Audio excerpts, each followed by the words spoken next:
Hello everyone, this is Ange. Welcome to another episode of the Visual Novel Monthly Recap. This is a video series where I highlight news related to major visual novel releases and the community for each month. In this video, I'll highlight anything that happened in July of 2022. Love Lab released Amusecraft Erotica's Chinkamo Twins on stores like Manga Gamer, Jast, and Denpasoft. If you like incest with twin sisters, this is probably the visual novel for you. Sekai Project actually announced a decent amount of visual novels at Anime Expo.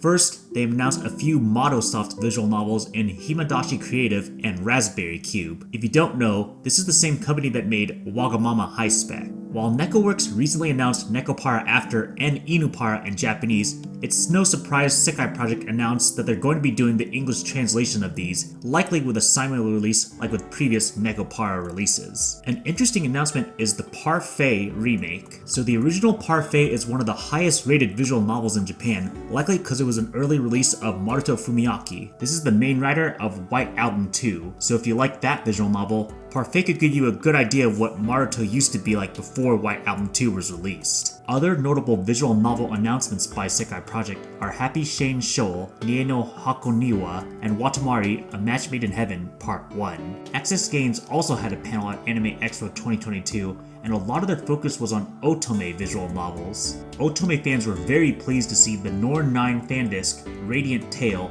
and Shua no Virche, all developed by Idea Factory, and all are currently scheduled to get a 2023 release. However, there was one notable non-Otome visual novel announced, which was Spirit Hunter Death Mark II. There are currently 2 Spirit Hunter games in English right now, NG and Death Mark I.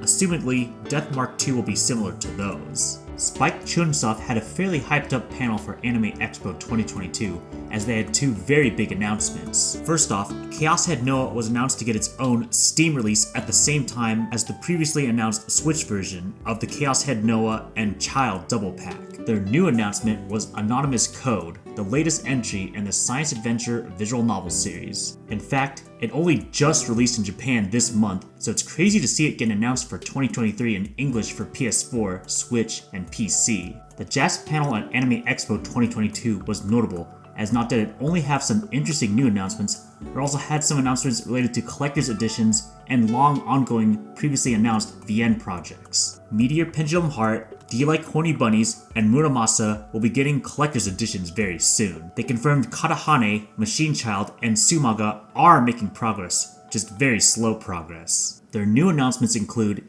Inyochu, a dark nukige involving insects, Tokyo Hero Project, a moege made by Alcott, who also made Onigako, Gore Screaming Show, a visual novel that apparently is a dark horror mystery that even has a gore filter and a yandere heroine, Gears of Dragoon 2, a gameplay visual novel by Ninetale, the ones who did Kickstarters of the Venus Blood series, and finally, Tokyo Necro, a post-apocalyptic cyberpunk action visual novel made by good old Nitro Plus with the help of writers of Psychopaths and Totoro. The Manga Gamer panel followed their trend that they've been doing this year of only announcing 2 to 3 visual novels at every big anime convention. They first announced LKYT, a boys' love visual novel made by the same company who wrote No Thank You and Room Number 9. They also announced the remake of Rance 03, which means the best versions of each Rance visual novel will now be getting an English translation eventually. If you want to watch the full recordings of the visual novel panels with their announcements at Anime Expo 2022, you can find them on my YouTube. The fan disc of Kinkoi,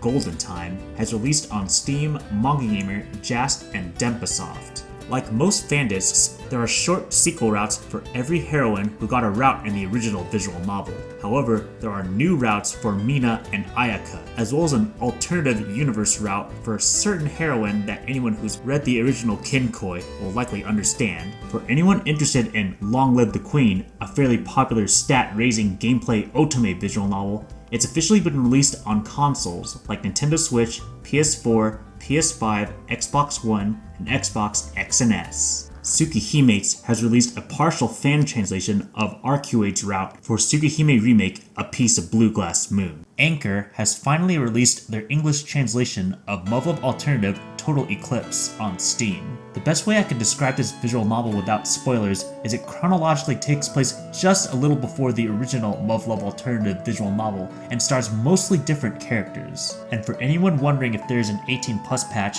Total Eclipse was always all ages, even in Japan, so no lewd content of this visual novel exists. JAST released 2 visual novels this month.